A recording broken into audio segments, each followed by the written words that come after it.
तो दोस्तों आज होगी 28 जुलाई 2021 बिहार समेत देश दुनिया की बड़ी और ताज़ा समाचार लेके आए सिर्फ आपके लिए। चलिए फटाफट खबर शुरू करते हैं। उससे पहले चैनल को अब तक सब्सक्राइब ना किया हो तो फटाफट चैनल को सब्सक्राइब कर दें, लाइक कर दें, शेयर कर दें ताकि इसी तरह की खबर आप हर रोज़ देख सकें। चलिए शुरू करते हैं आज की पहली बड़ी खबर।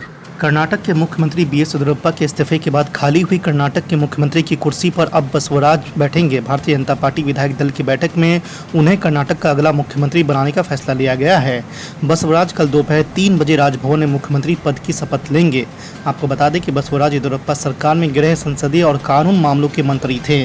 उन्हें पूर्व मुख्यमंत्री का करीबी भी माना जाता है। येदियुरप्पा के इस्तीफे के बाद जिन नामों को लेकर कयास लगाए जा रहे थे उनमें मुंबई का नाम सबसे आगे था। पश्चिम बंगाल की मुख्यमंत्री ममता बनर्जी मंगलवार शाम प्रधानमंत्री नरेंद्र मोदी से मुलाकात की। मुलाकात के बाद मीडिया से बातचीत करते हुए ममता बनर्जी ने कहा कि मैंने कोरोना के मुद्दे पर उनसे बात की है। मैंने प्रधानमंत्री से कहा है कि बंगाल को दी जाने वाली वैक्सीन की संख्या बढ़ाई जाए, हमें आबादी के हिसाब से वैक्सीन मिले। बंगाल को आबादी के हिसाब से दूसरे राज्यों के मुकाबले बहुत कम वैक्सीन मिली है।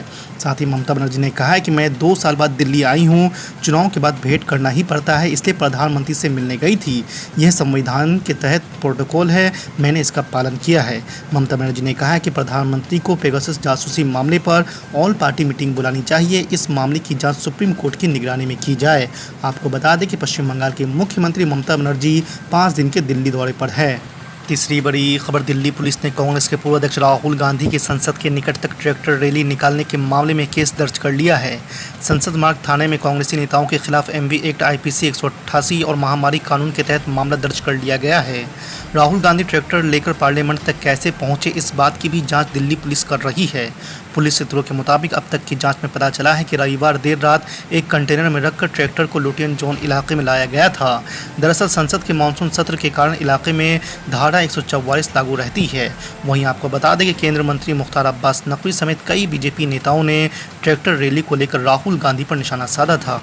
चौथी बड़ी खबर, उत्तर प्रदेश विधानसभा चुनाव 2022 में समाजवादी पार्टी के साथ मिलकर NCP चुनावी मैदान में कूदेगी। मंगलवार को राष्ट्रवादी कांग्रेस पार्टी के महासचिव KK शर्मा और प्रदेश अध्यक्ष उमाशंकर यादव ने ये बात कही है। आपको बता दें कि लखनऊ प्रेस क्लब में पत्रकारों से बात करते हुए KK शर्मा ने कहा है कि उत्तर प्रदेश का हाल बुरा है, इसे सुधारना होगा। यहाँ समाजवादी पार्टी के साथ मिलकर हम चुनाव लड़ेंगे। इसको लेकर सपा प्रमुख अखिलेश यादव से बात हो गई है और अब केवल सीटों का चयन होना बाकी है।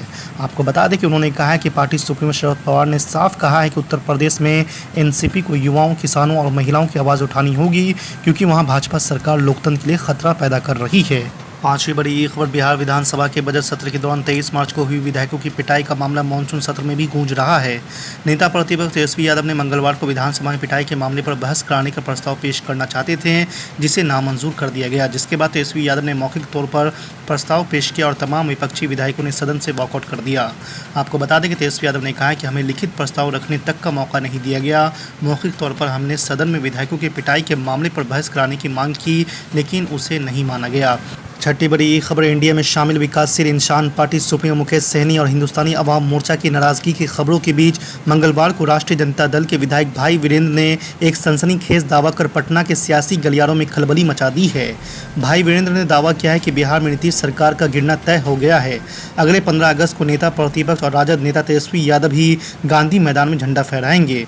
उन्होंने कहा है कि बिहार में NDA में खेला शुरू हो गया है। सातवीं बड़ी खबर, भारतीय जनता पार्टी के केंद्रीय नेतृत्व ने मिशन 2022 की तैयारियां जोर शोर से शुरू कर दी है। इसके तहत 28 और 29 जुलाई को यूपी के सभी सांसदों की दिल्ली में बैठक होगी।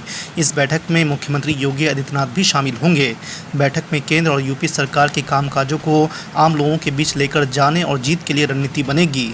आपको बता दें कि भारतीय जनता पार्टी के एक वरिष्ठ पदाधिकारी ने बताया है कि केंद्र नेतृत्व ने यूपी के सभी सांसदों को दिल्ली में ही रहने को कहा है। चूँकि संसद चल रही है, लिहाजा ये बैठक दिल्ली में रखी गई है। आठवीं बड़ी खबर, असम मिजोरम की हिंसा पर असदुद्दीन ओवैसी ने अमित शाह पर निशाना साधा है। उन्होंने कहा है कि अमित शाह के दौरे के बाद इतनी बड़ी घटना कैसे हो गई। जी आपको बता दें कि ऑल इंडिया मंच से इत्तेहादुल मुस्लिमीन के चीफ असदुद्दीन ओवैसी ने हिंसा को लेकर अमित शाह पर तंज कसा है। असदुद्दीन ओवैसी ने ट्वीट कर कहा है कि मिजोरम असम सीमा पर अचानक हिंसा इतनी बढ़ गई कि असम पुलिस के 6 कर्मी शहीद हो गए और कई लोग घायल। 24-25 जुलाई की बात है कि वजीर दाखिला ने नॉर्थ ईस्ट क्षेत्र का दौरा किया, जहाँ उन्होंने मोदी सरकार की तारीफों के पुल बांधे थे।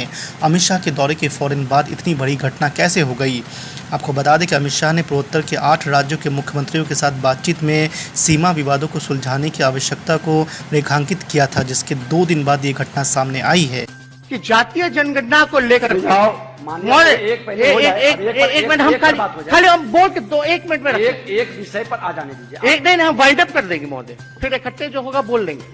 जातीय जनगणना को लेकर के महोदय केंद्र सरकार ने सुझाव है, अब सुन लीजिए, जातीय जनगणना को लेकर के केंद्र सरकार ने मना कर दिया, लेकिन आप लोग सब लोग महोदय आप भी गवाह कि 2 बार इस सदन ने जातीय जनगणना का प्रस्ताव सर्वसम्मति से पास किया है महोदय। अभी देखिए जिस पर महोदय गंभीरता के साथ इस पे भी हम बोल रहे, सुझाव दे रहे मंत्री जी। सर एक मिनट महोदय, हम पॉइंट अप कर रहे हैं, सुन लिया जाए। हड़बड़ाहट किस बात की है महोदय, गंभीर विषय है और पूरे सर्वसम्मति से यह प्रस्ताव पारित हुआ था कि जातीय जनगणना की गिनती हो, लेकिन क्या मर्यादा रह जाएगा इस विधायिका का, लोकतंत्र के मंदिर का। हम ये सुझाव देना चाहते हैं कि लिखित में अब तो केंद्र सरकार ने मना कर दिया, मुख्यमंत्री जी के नेतृत्व में ही भले एक विधानसभा की कमेटी जाकर के प्रधानमंत्री से समय लेकर के जाकर के मिले और जातीय जनगणना कराए। महोदय हम लोग पूरी संसदीय महोदय आपसे बड़ी उम्मीदें हैं, बड़ी आशाएं हैं कि इस लोकतंत्र के मंदिर के मान सम्मान और मर्यादा बुनियाद को आप बचाने का काम करेंगे। हम सब लोगों को उम्मीद है। लोहिया जयंती, भगत सिंह जिस दिन शहीद हुए, शहादत दिवस के रूप में हम लोग मनाते हैं 23 मार्च। उस दिन जो भी घटना हो, क्यों, कैसे, क्यों हुआ, ये हम नहीं जानना चाहते, बताना चाहते सब लोगों ने। और हम आप कौन होते हैं तय करने वाले? आपने ठीक ही कहा कि देश की जनता देख रही है, देश की जनता ही जज है, वही डिसाइड कर रही है महोदय। अब लेकिन एक बात सोचना पड़ेगा महोदय, एक बात सोचना पड़ेगा कि लोकतंत्र के मंदिर में विधायकों की अगर पिटाई होती है तो विधायकों की क्या मान सम्मान रह जाएगा। आप देखिएगा कार्रवाई जो भी हुई, लेकिन 2 मात्र पुलिसकर्मी जो हैं, सिपाही, उनको निलंबित किया गया है। आज विधायक को महोदय जो है मान सम्मान, कल को कोई भी विरोध करेगा, सत्ता आती जाती रहती है, कल को फिर से ऐसा वातावरण होगा महोदय तो कल को कोई भी पुलिस वाला विधायक को गोली मार देगा, फिर कार्रवाई के नाम पे 2 गो सिपाही को आप निलंबित कर दीजिएगा, यही होगा महोदय। लेकिन एक बात आपको ख्याल रखना पड़ेगा कि आखिर ये हुआ क्यों।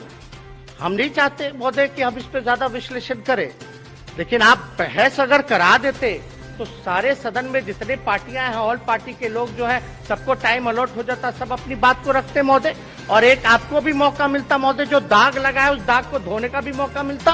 किसकी गलती है, क्यों हुई है, ये सारी बात जो है सामने पटल पे आ जाती महोदय, ऑन रिकॉर्ड आ जाता। लेकिन कार्रवाई होती रही है, होता रहा है। कुछ लोग तो कुछ भी लोग कहते रहते हैं, लेकिन हमारा ये है, अब विधायक लोग का तो फंड भी ले लिया गया। विधायक लोग को जब विधानसभा में ही पीटा जाएगा, भद्दी भद्दी गालियां दी जाएंगी, लेकिन कार्रवाई के नाम पे तो किसी पे भी कोई अधिकारी, बड़े अधिकारियों पे नहीं हुई महोदय।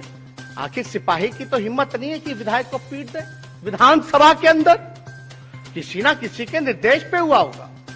तो हम नहीं चाहते महोदय कि इस पे ज्यादा हम विश्लेषण हम करें, लेकिन हमारे ये आपसे फिर से हम अनुरोध करेंगे, ये पहला प्रस्ताव जो है सर्वसम्मति से पास किया जाए महोदय, इस पे बहस करा लिया जाए, सब सदन में जितने लोग हैं बहस कर ले महोदय कि क्या बात है क्या नहीं है।